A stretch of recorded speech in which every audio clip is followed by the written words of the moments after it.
नमस्कार, मैं Pushpendra Kumar. Course of discourse में आपका स्वागत है। कहावत पुरानी है कि राजनीति संभावनाओं का खेल है, लेकिन क्या खेलों में राजनीति और कूटनीति की संभावनाएं नहीं होती हैं? दरअसल दुनिया में अनेक प्रकार की असमानताओं, सीमाओं और समस्याओं के बाद भी मानव क्षमता और संकल्प को साबित करने वाली विधा है खेल। जहां नियमों में बंधे युद्ध हैं, जीत का गर्व है तो उसकी मर्यादाएं हैं, हार है लेकिन वह प्रेरणा है। और इन खेलों ने न जाने कितने युद्धों को टाला है जो मानवीयता के संकट बन सकते थे। ये खेल मनोरंजन और अनुभूति ही नहीं, हमारी सहभागिता से लेकर मानव मूल्यों और लोकतांत्रिक चेतना को बेहतर करने का एक जबरदस्त साधन भी है। लिहाजा आज हम चर्चा करेंगे क्रिकेट में अफगानिस्तान की सफलता और अफगानिस्तान के तालिबानी शासन को लेकर दुनिया की चिंता और चुनौतियों में खेलों के महत्व की। हालांकि T20 वर्ल्ड कप के सेमीफाइनल मुकाबले में दक्षिण अफ्रीका ने उनको पराजित जरूर कर दिया है, लेकिन पिछले साल भारत में हुए एक दिवसीय विश्व कप और अब T20 विश्व कप, इन दो स्पर्धाओं में अफगानिस्तान ने जिस तरह बड़ी और फेवरेट टीमों को हराया है, अगले विश्व कप में वे न्यू फेवरेट्स के रूप में आएंगे। लेकिन इस विषय पर चर्चा को यहां से आरंभ करें कि जब अमेरिका ने पाकिस्तान को ICC T20 वर्ल्ड कप में पटखनी दे दी। इस पर वहां के विख्यात सैटिरिस्ट अनवर मकसूद ने जो कहा, उसका लब्बुल-लुआब यह है कि हम मजबूरी में हारे हैं। अमेरिका ने शर्त रखी होगी कि यदि IMF से कर्जा लेना है तो हमसे भी हारो। मकसूद साहब का तंज पाकिस्तान के क्रिकेट से लेकर बाकी सभी मसलों की सबसे संक्षिप्त और सटीक टिप्पणी है। लेकिन बहुतों को हैरानी हुई कि बेसबॉल, बास्केटबॉल, रग्बी जैसे खेलों का दीवाना अमेरिका ने क्या वाकई पाकिस्तान को क्रिकेट में हरा दिया है। वैसे अमेरिका महाद्वीप में क्रिकेट 17वीं सदी से खेला जा रहा है और साल 1844 में अमेरिका और कनाडा के बीच न्यूयॉर्क में खेले गए पहले अंतर्राष्ट्रीय क्रिकेट मैच को सभी खेलों में दुनिया के पहले अंतर्राष्ट्रीय खेल आयोजन के रूप में मान्यता मिली हुई है। लेकिन अमेरिका में क्रिकेट धीरे धीरे कमजोर पड़ने लगा जब वहां इंग्लैंड से स्वतंत्रता का आंदोलन चला और क्रिकेट इंग्लैंड की औपनिवेशिक सत्ता और संस्कृति का प्रतीक समझा गया। आज की दुनिया अलग है, जहां खेलों का वैश्वीकरण हो रहा है और खेलों के जरिए बहुलतावादी समाज, समावेशीकरण और लोकतंत्र की अपेक्षाएं साथ के साथ चलती हैं। हम भारतीय भी कबड्डी, खो खो और योग जैसे खेलों को ओलंपिक में ले जाना चाहते हैं।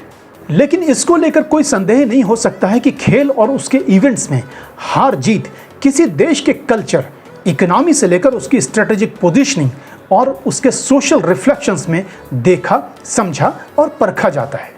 ऐसा ना होता तो पाकिस्तान का किसी भी देश से हारने की खबर भारत में बहुतों को खुश न करती और YouTube पर पाकिस्तानी रिएक्शंस ट्रेंड न करता।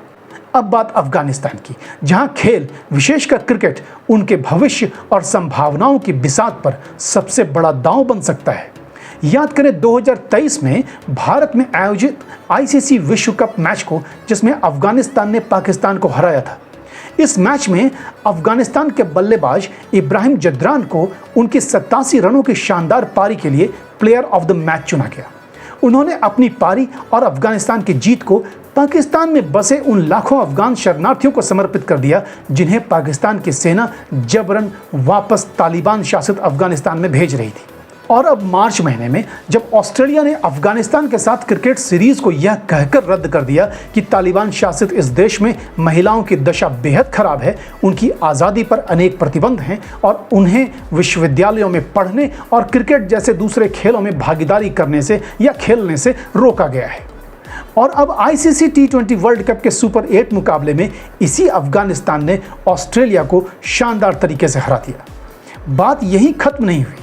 अफगानिस्तान ने सुपर 8 के एक दूसरे मुकाबले में बांग्लादेश को हराकर नेट रन रेट के जरिए पिछले दरवाजे से सेमीफाइनल में पहुंचने की ऑस्ट्रेलिया की संभावनाओं को भी ध्वस्त कर दिया।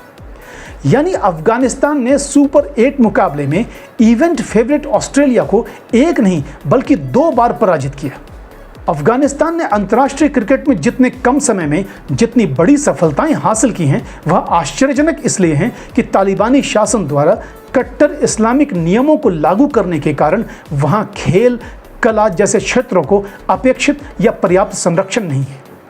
उसी वनडे आईसीसी वर्ल्ड कप में जब अफगानिस्तान ने पाकिस्तान को हराया था, तब म्यूजिक और डांस पर प्रतिबंध वाले इस देश में काबुल और अनेक दूसरे शहरों में लोग सड़कों पर जश्न मनाने उतर आए थे। 2021 में अमेरिकी सेनाओं की वापसी के बाद तालिबानियों के शासन में बड़ी संख्या में पेशेवर क्रिकेट खिलाड़ी और क्रिकेट एडमिनिस्ट्रेटर देश छोड़कर भाग गए। फिर बीसीसीआई और अमीरात क्रिकेट बोर्ड ने अफगान खिलाड़ियों को अपने शहरों में होम ग्राउंड दिया। आईसीसी के जरिए उन खिलाड़ियों को इवेंट एक्सपोजर मिला। लेकिन क्या यह सब केवल खेल के लिए है? क्या अफगानिस्तान का तालिबानी शासन अपने ही युवाओं की करिश्माई उपलब्धि और सफलताओं को स्वीकार नहीं करेगा? हालांकि खेलों को लेकर तालिबान प्रशासन के रवैये में थोड़ा बदलाव आया है और आज वहां अनेक खेलों के फेडरेशन काम भी कर रहे हैं, लेकिन महिलाओं को शिक्षा और खेलों में भागीदारी को लेकर उनके रवैये में अभी कोई बदलाव के संकेत नहीं है। हैरान ना हो कि अफगान महिलाओं को वोट देने का अधिकार 1919 में दिया जा चुका था। उन्हें अपनी पसंद से शादी करने के कानूनी अधिकार भी मिले हुए थे और 1960 का दशक आते आते अफगानी महिलाएं स्पोर्ट्स में खुलकर हिस्सा लेने लगी थीं। लेकिन 1989 के बाद, विशेषकर 1996 के बाद से महिलाओं की स्वतंत्रता सिकुड़ती चली गई, वह बंद अंधेरे कमरे में कैद होती चली गई। आईसीसी में फुल टाइम रेगुलर मेंबर के रूप में अफगानिस्तान ही एकमात्र अपवाद देश है जहां आईसीसी के नियमों के तहत सरकार के नियंत्रण से मुक्त खेल संगठनों का प्रशासन, कम्युनिटी इंक्लूजन से लेकर महिला क्रिकेट टीम और उसमें भावी खिलाड़ियों को तैयार करने वाले प्रोसेस और इंफ्रास्ट्रक्चर जैसे अनिवार्य शर्त लागू नहीं किए गए हैं। अफगानी महिलाओं को छोड़िए, कहा तो यह भी जाता है कि तालिबान द्वारा पुरुषों के क्रिकेट को अनुमति देना भी एक सोची समझी चाल है। तालिबान चाहता है कि आज़ादी और खेलों के रोमांच से वंचित अफगानी समाज पुरुषों के क्रिकेट की अनुमति के जरिए मिल रही छोटी सी खुशी के लिए आभारी रहे। यह खुशी उन पर तालिबानियों के एहसान के जैसी हो और वे महसूस कर सकें कि इसे कभी भी छीना जा सकता है।